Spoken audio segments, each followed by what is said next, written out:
The paradoxical strength and fragility of memory shape the dual timelines in Debra Dean's 2006 debut novel, The Madonnas of Leningrad. The present unfolds in Washington state and centers on 82-year-old Marina Buriakov, who struggles with the disorienting effects of Alzheimer's. The alternate timeline reaches back to Marina's youth, when she fought to survive the WWII siege of Leningrad. As her grasp on the present weakens, Marina retreats into a memory palace she mentally constructed during the war to distract herself from the surrounding horrors.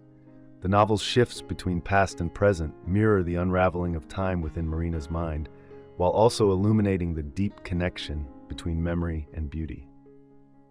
The story opens in Marina's Seattle kitchen. She stands adrift in visions of the past until her husband of 60 years, Dmitri, interrupts to remind her to dress for their granddaughter's wedding. Perplexed, Marina asks who's getting married. Though she remembers her granddaughter, she cannot recall Cooper, the groom. Dmitri tells her she wore her blue dress the night they met him, hoping the detail will spark a memory. It does, but not of Cooper. Instead, she recalls Gainsborough's Lady in Blue, a painting she once packed for safekeeping as a docent at the Hermitage in Leningrad before the German invasion in 1941. As the wedding day progresses, Marina's short-term memory continues to slip, and her mind increasingly drifts to the siege of Leningrad, when she and 2,000 others took shelter in the Hermitage, the city's great art museum. Objects from the wedding, a bowl of peaches, a woman's gown, blur into fragments of artwork once housed in the museum, forming a bridge to her past. In the early 1930s, when Marina was 11, her parents were imprisoned as political dissidents. She went to live with her aunt and uncle, and met Dmitri, also an orphan. A decade later, they married just before he leaves to join the army. They spend one night together before his departure. Marina, an art lover, has worked at the Hermitage for 2 years. As the German threat looms, the museum director organizes the evacuation of its priceless collection.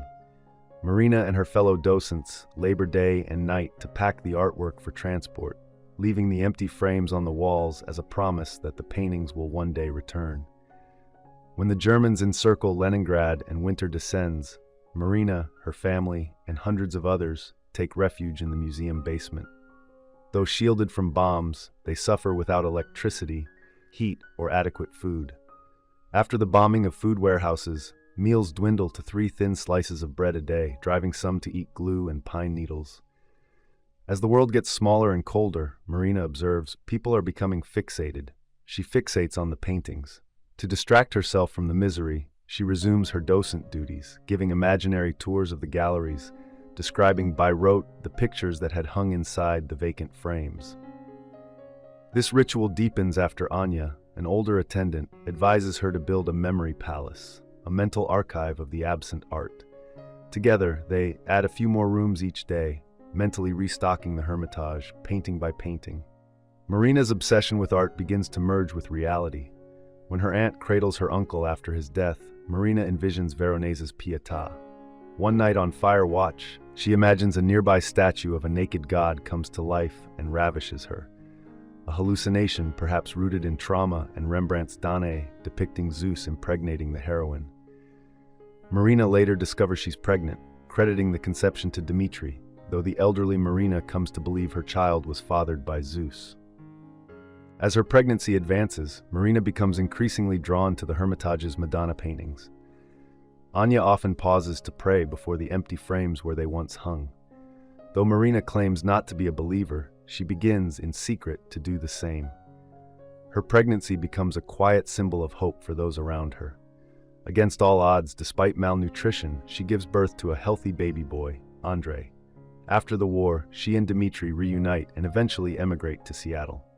60 years later, Dmitri watches helplessly as Marina's memory recedes like a vanished painting. Their daughter Helen arrives from Phoenix for the wedding, and Marina struggles even to recognize her. After the ceremony, Marina disappears. As police search for her, her mind returns to the Hermitage, where she, heavily pregnant, guides a group of young soldiers through the empty galleries. Her vivid descriptions of the long-lost artworks allow the soldiers to see them anew, as if they had never vanished. After more than a day missing, Marina is found by a builder in a house under construction. Cold and disoriented, she nevertheless urges him to behold the beauty around them. She was pointing at everything, he tells the police. You had to be there. She was showing me the world. The Madonnas of Leningrad incorporates historically accurate details of the 1941 siege, including the preservation efforts at the Hermitage. The empty frames become a symbol of suspended time, a space like Marina's fading memory, where beauty is eternally present. In the novel's final moments, Marina gazes at a leaf, captivated by the first new green of the world. Time slips away. She is beyond its tyranny. Thank you for watching. If you enjoy this video, leave a like and subscribe.